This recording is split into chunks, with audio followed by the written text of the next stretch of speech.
Share market ये शब्द सुनकर आपके मन में दो तरह के लोग आते होंगे। पहले वो जो कि शेयर मार्केट से बहुत ही ज्यादा सक्सेसफुल हुए हैं, like Warren Buffett, Jim Simons, Rakesh Jhunjhunwala, Peter lynch और भी बहुत सारे। और दूसरी तरफ वो लोग आते होंगे जो कि बस यही बोलते हैं कि साला स्टॉक मार्केट तो जुआ है, क्योंकि इसमें मैंने पैसे लगाए थे और जितने मैंने लगाए नहीं थे ना, उससे भी ज्यादा मैं लॉस करके बैठा हूँ। सो हाय गाइस, मैं हूं कपिल सोंती। स्वागत है आपका मेरे चैनल पर, जहां पर आपको मिलता है इन्वेस्टमेंट, पर्सनल फाइनेंस और बिजनेस रिलेटेड कंटेंट, जिसका मेन फोकस है 1 मिलियन लोगों को फाइनेंशियल फ्रीडम अचीव करवाना। तो गाइस, आज के वीडियो में हम बिल्कुल बेसिकली बात करेंगे कि आखिरकार शेयर मार्केट क्या है, ये कैसे काम करता है। बाद में मैं कुछ बेसिक क्वेश्चन भी लूंगा आपके, और लास्टली हम कुछ टिप्स के बारे में बात करेंगे जो कि आपको अवॉइड करनी चाहिए स्टॉक मार्केट में इन्वेस्ट करने से पहले। तो चलिए बिना किसी देरी के आज की इस वीडियो को स्टार्ट करते हैं। तो चलिए सबसे पहले समझते हैं कि आखिरकार शेयर क्या है। तो देखो यार, अगर हम शेयर का यूं ही मीनिंग निकाले तो मीनिंग आता है कि हिस्सा। तो अगर आप किसी कंपनी का शेयर खरीदते हो तो आप उस कंपनी में ओनरशिप यानी कि एक हिस्सा खरीद रहे हो।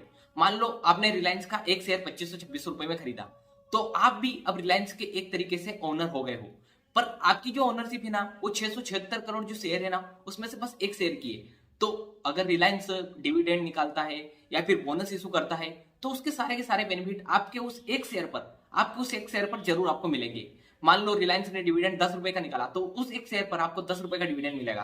अब मान लीजिए आपने ऐसे कर कर बहुत सारे शेयर कर लिए, तो आपको डिविडेंड भी ज्यादा मिलेगा, और ओनरशिप अगर आपकी ज्यादा रहेगी तो आपको उसके बेनिफिट भी ज्यादा मिलेंगे। फॉर एग्जाम्पल, मान लो आप किसी एक कंपनी है जिसमें बस 1000 शेयर है, और उसमें से मान लो आपने 100 शेयर एक्वायर कर लिए, तो मतलब अब आपके पास में 10% का हिस्सा एक्वायर्ड है, और मतलब 10% की हिस्सेदारी है। अब मान लो उस कंपनी को प्रॉफिट हुआ 10,000 का, तो उस 10,000 के प्रॉफिट में से 10% जो है ना, उसमें आपकी भी हिस्सेदारी बन रही है। तो चलिए अब समझते हैं कि आखिरकार शेयर मार्केट क्या है। तो देखिए, शेयर मार्केट को बिल्कुल सब्जी मार्केट की तरह ही समझिए। जिस प्रकार सब्जी मार्केट में अलग अलग तरीके की सब्जियां बिकती है, उसी प्रकार जो शेयर मार्केट है ना, उसमें अलग अलग तरीके की सिक्योरिटीज बिकती है, like shares, bonds, debentures, mutual funds.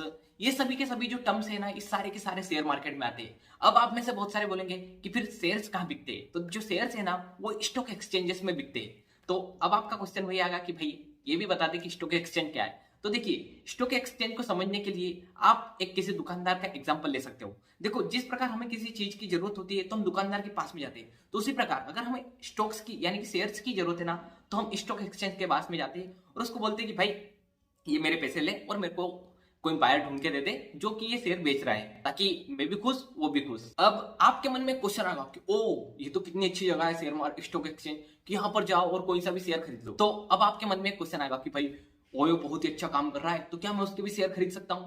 तो इसका जवाब है नहीं।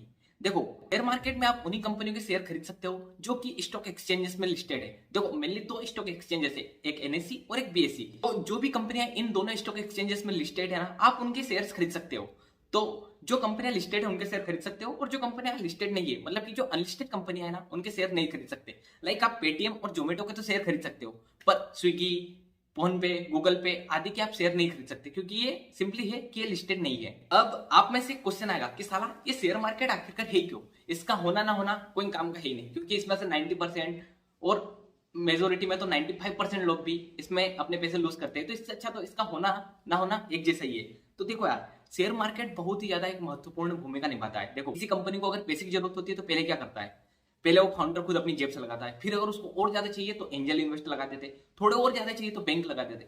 अब कंपनी बोलती है कि भाई मुझे हजारों करोड़ों चाहिए, तो इतने पैसे देखो एक आदमी के पास में नहीं है। पर जो नॉर्मल पब्लिक है ना, वो अगर सब मिलाकर थोड़ा थोड़ा भी पैसे देंगे ना, तो वो बहुत ज्यादा हो जाते हैं। तो भाई अगर कंपनी को बहुत ज्यादा पैसे की जरूरत होती ना, तो सीधी सी बात है अपना आईपीओ लेकर आती है, यानी कि इनिशियल पब्लिक ऑफरिंग, और खुद को मतलब खुद को बेचती है कि भाई एक काम करो, मैं अपनी 10% इक्विटी आपको देता हूं, उसके बदले में आप मुझे 10,000 रुपए दीजिए, 20,000 रुपए दीजिए, उसके बदले में आपको ओनरशिप मिलेंगे और जो भी बेनिफिट है वो मिलेंगे। देखो, शेयर मार्केट में जरूरी नहीं कि वही कंपनी लिस्टेड हो जिनको पैसों की जरूरत हो। बहुत सारी कंपनियों के जो इन्वेस्टर होते हैं ना, वो एक अच्छा एग्जिट भी लेना चाहते हैं। लाइक अभी पेटीएम में ऐसा हुआ था कि उसमें आधा तो उन्होंने ऑफर फॉर सेल भी रखा था। मतलब बहुत सारे जो उसमें इन्वेस्टर बहुत पुराने थे, वो चाहते थे कि भाई बस बहुत देख लिया हमने पेटीएम को ग्रोथ होते हुए, अब हम हमारा थोड़ा पैसा बाहर निकालते हैं और थोड़ा एंजॉय करते हैं।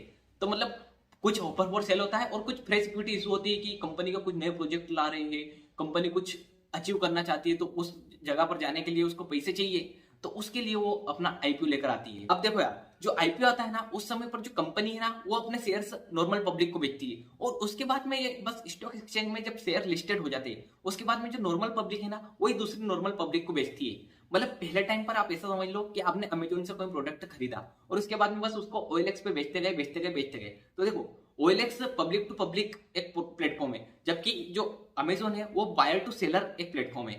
आई होप आप समझ गए होंगे। तो चलिए अब बात करते हैं कि आखिरकार आप शेयर मार्केट में इन्वेस्ट कैसे कर सकते हो। तो देखो यार, शेयर मार्केट में इन्वेस्ट करने के दो तरीके हैं, एक है इनडायरेक्टली और दूसरा है डायरेक्टली। देखो, अगर आपको इनडायरेक्टली जाना है तो आप किसी म्यूचुअल फंड को अपने पैसे दे दो और बोल दो कि भाई मेरे पैसे शेयर्स में लगा दे, तो वो उसके हिसाब से मैनेज कर लेगा, क्योंकि वहां पर एक प्रोफेशनल बंदा है जिसके ऊपर मैंने एक डेडिकेटेड वीडियो बनाया है, वो आप चेक कर सकते हो। और सेकंड तरीका है कि आप खुद डायरेक्टली जाओ और खुद शेयर्स को खरीदो। तो देखो, जब आप डायरेक्टली जाके शेयर्स खरीदते हो ना, तो उसमें लगती है रिसर्च, क्योंकि यहाँ पर कोई आपकी मदद करने वाला नहीं है, यहाँ पर आपको ही रिसर्च करनी है, आपकी विवेक, आपकी बुद्धि आपके काम आएगी। जबकि जब अगर आप इनडायरेक्टली जा रहे हो, तो वो बस म्यूचुअल फंड के माथे है कि वो कुछ भी करे, अपन ने तो पैसे दे दिए, अपना काम खत्म, हम भाई तेरे को इसके लिए वो क्या बोलते हैं सैलरी दे रहे हैं, तो तू अपना काम कर लेना। अब आप में से क्वेश्चन आना चाहिए कि भाई यार, शेयर मार्केट में तो बहुत सारे शेयर्स है, तो आखिरकार इनकी बाइंग और सेलिंग कैसे हैपन होती होगी।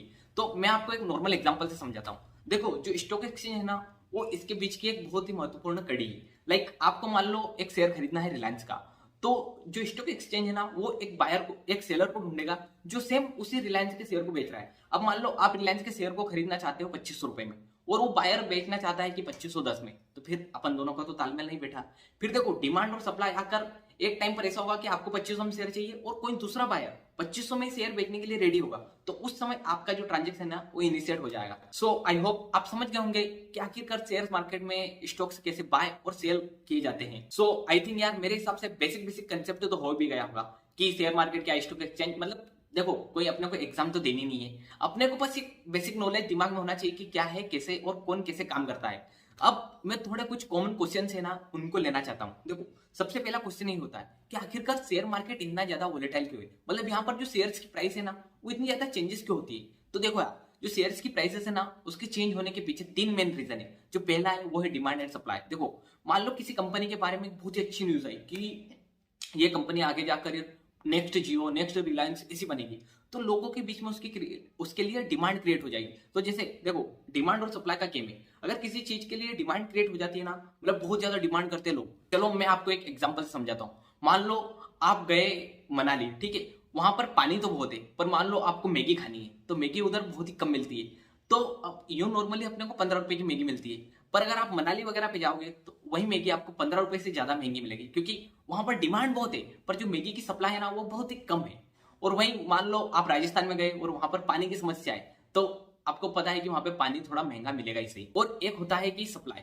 अब मान लो किसी कंपनी की सप्लाई बहुत ही ज्यादा, मतलब बहुत सारे शेयर है, पर खरीदने वाला कोई नहीं है, कोई इंटरेस्टेड है ही नहीं। लाइक अभी का एग्जांपल ले तो प्याज की सप्लाई बहुत ही ज्यादा है मार्केट में, पर खरीदने वाला कोई नहीं है। तो ऐसे में क्या होगा, आपको पता है कि शेयर की प्राइस, या कहो तो किसी भी चीज की प्राइस गिरेगी अगर उसकी सप्लाई ज्यादा है। तो आई होप आप समझ गए होंगे कि डिमांड और सप्लाई किसे इंपैक्ट करती है। देखो, एक बार और समराइज कर देता हूं। अगर किसी चीज की डिमांड बढ़ती है तो उसकी शेयर प्राइस बढ़ेगी, और अगर किसी कंपनी की सप्लाई बढ़ती है तो उसकी शेयर की प्राइस कम हो जाएगी। और यही उल्टा है कि डिमांड घटी तो शेयर प्राइस घटी, और सप्लाई घटी तो शेयर प्राइस बढ़ी। मतलब आई होप आप समझ गए होंगे कि ये बहुत ही ज्यादा कॉमन सेंस है। कंपनी की शेयर प्राइस के इंक्रीज और डिक्रीज होने के पीछे जो सेकंड रीजन है, वो है कंपनी के फाइनेंशियल्स का ना। देखो, कंपनी के फाइनेंशियल जब भी क्वार्टरली या फिर ईयरली आते हैं ना, तो वो कंपनी के शेयर्स की प्राइस को बहुत ही ज्यादा इंपैक्ट कर देते हैं। मान लो रिलायंस ने इस क्वार्टर में कुछ अच्छा ही परफॉर्म किया, तो उससे क्या होगा, आपको पता है कि रिलायंस के शेयर की जो डिमांड है ना, वो डिमांड अल्टीमेटली बढ़ जाएगी, और उससे क्या होगा, उसके शेयर की प्राइस बढ़ जाएगी। अब मान लो रिलायंस ने वही, मान लो कि उसको 1000 करोड़ का प्रॉफिट अचीव करना था, पर मान लो रिलायंस ने बस 800 करोड़ का, मात्र 800 करोड़ का प्रॉफिट किया, तो अब इस केस में आपको पता है कि कंपनी की प्रॉफिटेबिलिटी कम हो गई, तो कंपनी के शेयर की प्राइस गिर जाएगी। और जो थर्ड रीजन है शेयर की प्राइस के चेंजेस होने का, वो है न्यूज। देखो, अभी का सबसे बेस्ट एग्जांपल मैं बताता हूं अडानी का। जैसे ही अडानी के बारे में हिंडनबर्ग ने रिसर्च जारी की थी कि अडानी में फ्रॉड हो रहा है, ये हो रहा है, वो रहा है, तो देखो, रिपोर्ट के बारे में रिसर्च को किसी ने भी अच्छे से पढ़ा या फिर नहीं पढ़ा, वो अलग बात है, पर जैसे ही वो न्यूज खबरों में आई ना, तो सब लोग बस यही सोच रहे थे कि बस अडानी डूब जाएगा, डूब जाएगा, डूब जाएगा। तो उससे क्या हुआ, अडानी के जो जितने भी शेयर्स है ना, उनकी प्राइस बहुत ही ज्यादा गिर जाती है। देखो, यहां पर मैं आपको एक बहुत ही इंपॉर्टेंट पॉइंट देने जाता हूं। जब भी किसी कंपनी के बारे में कुछ नेगेटिव पब्लिसिटी, नेगेटिव न्यूज कुछ भी आता है ना, तो सबसे पहले देखो कि कंपनी के फाइनेंशियल स्ट्रॉन्ग है क्या, कंपनी ने कुछ अच्छा पहले से दिया है क्या। अगर दिया है तो सीधी सी बात है, लपक लो, क्योंकि ऐसे मौके बहुत ही कम मिलते हैं। देखो, अडानी जब गिरा था ना, तब मैंने उस समय 1000 से 800 के बीच में उसके शेयर्स खरीदे थे, और आज के समय में अडानी फिर से 2500 से 3000 के आसपास चल रहा है। तो भाई मुझे तो अच्छा खासा बेनिफिट हुआ है। अब आप भी इस प्रकार का बेनिफिट उठा सकते हो। देखो यार, इसके अलावा एक और क्वेश्चन उठ के आता है कि क्या स्टॉक मार्केट बहुत ही ज्यादा रिस्की है? तो देखो यार, स्टॉक मार्केट रिस्की उन लोगों के लिए है जो कि बस बिना किसी मेहनत के, बिना किसी कुछ के, बस सट्टे की तरह उसमें कूद जाते हैं। और उन लोगों के लिए बिल्कुल भी रिस्की नहीं है जो कि बहुत ही ज्यादा एनालिसिस करते हैं, बहुत ही ज्यादा मतलब फंडामेंटल या फिर टेक्निकली कुछ भी चलते हैं, पर अपने खुद के एनालिसिस से अगर आप डिसीजन लेते हो तो आपके लिए रिस्क थोड़ी कम हो जाती है, क्योंकि आपको पता है कि कहां पर रिस्क है और कहां पर आपको कदम नहीं रखना है। आई होप आप समझ रहे होंगे। और देखो यार, इसका एग्जांपल प्रांजल कामरा सर ने बोला था कि हम देखते हैं कि स्टॉक्स की प्राइस तो बहुत ज्यादा चेंजेस होती है, पर रियल एस्टेट एक अच्छा खासा मतलब रिस्क फ्री रिटर्न देता है। पर देखो, अगर प्रॉपर्टी की भी प्राइस इसी प्रकार, जब स्टॉक्स की प्राइस लगी है उसी प्रकार अगर प्रॉपर्टी की भी प्राइस लग जाएगी ना, तो आप खुद भी देखोगे कि रियल एस्टेट भी बहुत ज्यादा रिस्की है। अब देखो, रियल एस्टेट की प्राइस हम रोज जाके पता नहीं करते कि भाई आज मेरे प्रॉपर्टी को कितने में खरीदेगा, आज मेरे प्रॉपर्टी को कितने में खरीदेगा।